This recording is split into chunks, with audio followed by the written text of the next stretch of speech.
Okay. Magandang hapon po sa inyo lahat. Magandang araw, siyempre. Bakbakan lang natin bagyatong si Marcoleta, no? Alam mo, Marcoleta, tarantado kami ng minuto, no? Bakit ka mo?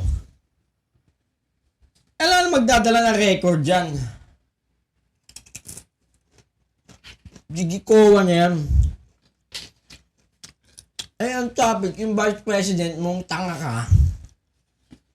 Ha? Eh, ang AFP, natural magkakaroon na yung intelligence pa niyan, ang NICA, ang police, ang NBI. May purpose yan. Investigating body ng ano yan, ng gobyerno. Diba? Eh, yung DepEd, ang Office of the Vice President, gago ka ba? Para saan nila anong paggagamitan sa confidential fund? Nagtutugis din ba ng ano yan? Criminal yan? Di ba? Meron bang, kung di ka pa namang gago, meron bang nasa sa konstitusyon na ang DepEd ay kailangan mo ng confidential fund, ba? Nag-iimbestiga ka ba? Eh di ba, kung may concern ang Office of the Vice President, nire-relay sa mga investigating body ng gobyerno. Kaya ng NBI, kung meron mang pangingidnap sa mga bata, edi sumbong mo sa police, sa NBI, sa mga law enforcement, doon din siya naggagaling, di ba? Doon din nagsusumbong. Di ba? Para sila mag-imbestiga. Yun, kailangan nila yun ng confidential bang? Gago ka bang matanda ka? Ha? Ang opisina ng Department of Education ang gawing maging matalino lahat ng bata sa Pilipinas. 'Di ba? Yun. Hindi para mag-imbestiga. Baka mag-intel. Bobo ka bang matanda ka? O nagtatanga-tanga ka lang para manalo? Hindi ka mananalo, tanga.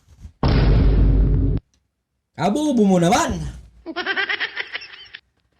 Yung opisina ng vice presidente mo ay nakitaan ng paglabag. Ngayon, nakitaan ng mga putang inang Mercedes Piatos na yan. Nakitaan ng mga pukining inang mga Williamin, mga Oishi, mga tempura, pukining inang mga 11 days, 125 million, mga samples na binayaran ng 250 million, 250,000 per night. Gago ka ba? Palibasa, mayaman ka na, hindi ka nagbabayad ng tax, di ba? Tarantado matanda na to ah.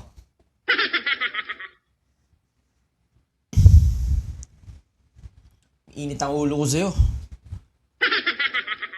Hindi lang ang OBP.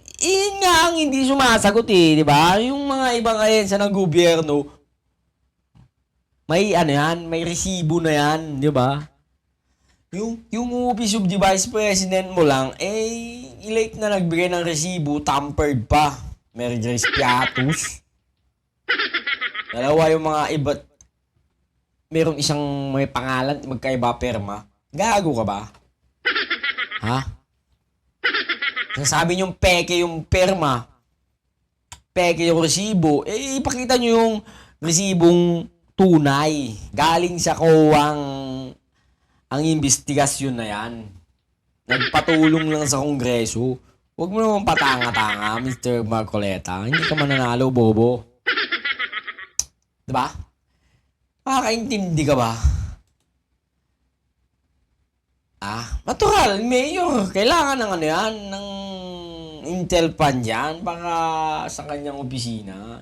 Bobo ka ba? Ang DepEd, kailangan ba yun? Ang pinamumunuan dun, mga bata, bugok.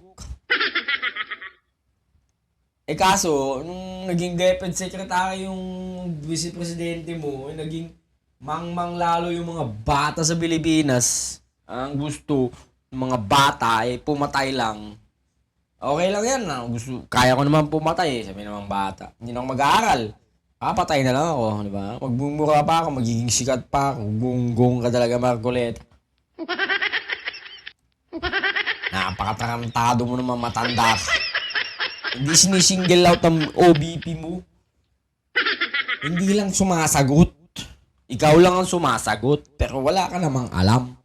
Diba? Kasi nga, wala ka naman sa Office of the Vice President. Chief of Staff ka ba? Diba? Double distillation yan. Gung ka. Kasi nga,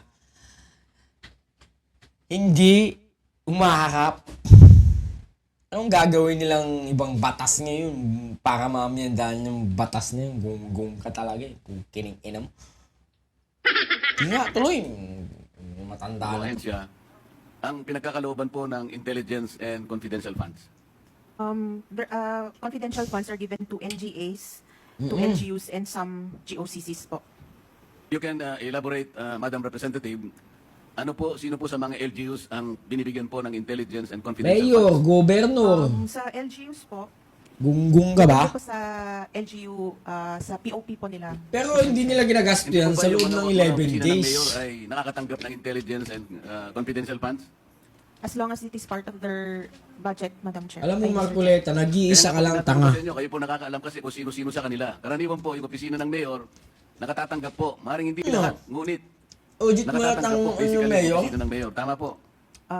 According to the joint circular po, LGUs whose peace and order is a priority concern, sila po usually yung nag-allocate ng confidential funds. Kaya nga po, base po sa record ninyo, may mga mayors po, opisina ng mayor na nakatatanggap ng confidential and intelligence funds. Ang Kaya kasi pera po kayo ang namin yan. nag-audit eh. Gago ka ba? Pati po opisina ng gobernador nakakatanggap din po ng ganong klaseng pondo. Oo. Yes, Mr. Chair. Yung po PNP nakakatanggap po. Of the notices of disallowance that your office has initially issued. Mr. Chair, I cannot give you a ballpark figure now since hindi naman po ako involved sa entire ICFAO. So, Hihingihan mo on the spot yan. Siyempre, dala lang record. Ano yan?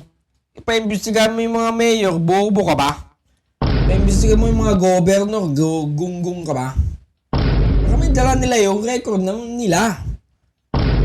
Be specific. Hindi yung tatanong. Nakakaintindi ka bang matanda ka? Tatanong-tanong ka ng ganyan. Natural. Ang hearing